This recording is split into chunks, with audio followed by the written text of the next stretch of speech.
In Kupiansk, soldiers of the 2nd Corps Khartia of the National Guard of Ukraine captured 3 Russian servicemen after establishing remote contact through the state-run surrender initiative known as the I Want to Live program. The incident occurred during Ukrainian operations in the urban area of Kupiansk in the Kharkiv region. According to reports, one of the Russian infantrymen first reached out to Ukrainian forces via the program's chatbot, expressing the intention to surrender. This communication set in motion a coordinated process that ultimately led to their capture.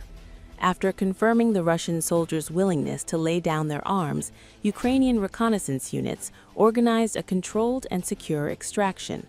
The Russian prisoner of war later stated that he had been stationed in Kupiansk for a prolonged period without rotation, and described insufficient logistical and operational support from Russian command structures. During the evacuation process, the group reportedly came under fire from Russian units, indicating possible attempts to prevent their surrender. Despite this, Ukrainian forces successfully escorted the 3 servicemen to a safe location without suffering any casualties. The I Want to Live initiative functions as an official channel for Russian servicemen who wish to voluntarily surrender. The program facilitates initial communication, verifies identities, and provides detailed instructions on how to safely approach Ukrainian positions. Ukrainian authorities present the service as a structured and secure pathway for those seeking to leave the battlefield. Meanwhile, Ukrainian defense officials say that their forces have established firm control over Kupiansk. Viktor Treghubal, spokesperson for Ukraine's Joint Forces grouping, said during a national television broadcast that only a few dozen Russian troops remain trapped within a single city block.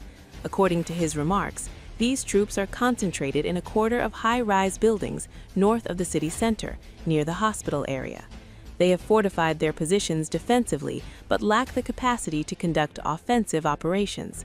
Their survival reportedly depends on food and ammunition delivered by air, as Ukrainian forces have contained them and prevented further advances. Kupiansk, an important rail and logistics hub in Kharkiv Oblast in northeastern Ukraine, with a pre-war population of about 27,000, was captured by Russian forces during the early weeks of the full-scale invasion in February 2022. It was later liberated during Ukraine's rapid counteroffensive in September of that year. Since then, Russian forces have repeatedly attempted to retake the city. In late 2025, Russian commanders publicly claimed to have captured Kupiansk again, but Ukrainian officials rejected those statements. In December, President Volodymyr Zelensky visited the city, underscoring that it remained under Ukrainian control. In early January, Ukrainian forces raised the national flag over the city hall after clearing what was described as a Russian breakthrough attempt.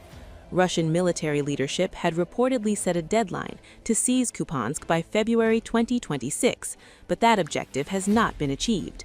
As of early February, Ukrainian officials reported that remaining Russian troops in the city were fully localized within a confined area. On 15 February, Ukrainian forces detected 22 Russian radio call signs operating inside Kupiansk. Treghubal noted that the total number of Russian soldiers is somewhat higher than that figure suggests, but still limited to several dozen. According to Ukrainian assessments, these remaining troops are entrenched across several tall buildings, attempting to hold a defensive perimeter while relying solely on airdropped supplies. They are described as unable to carry out active combat operations and focused primarily on sustaining themselves under siege conditions.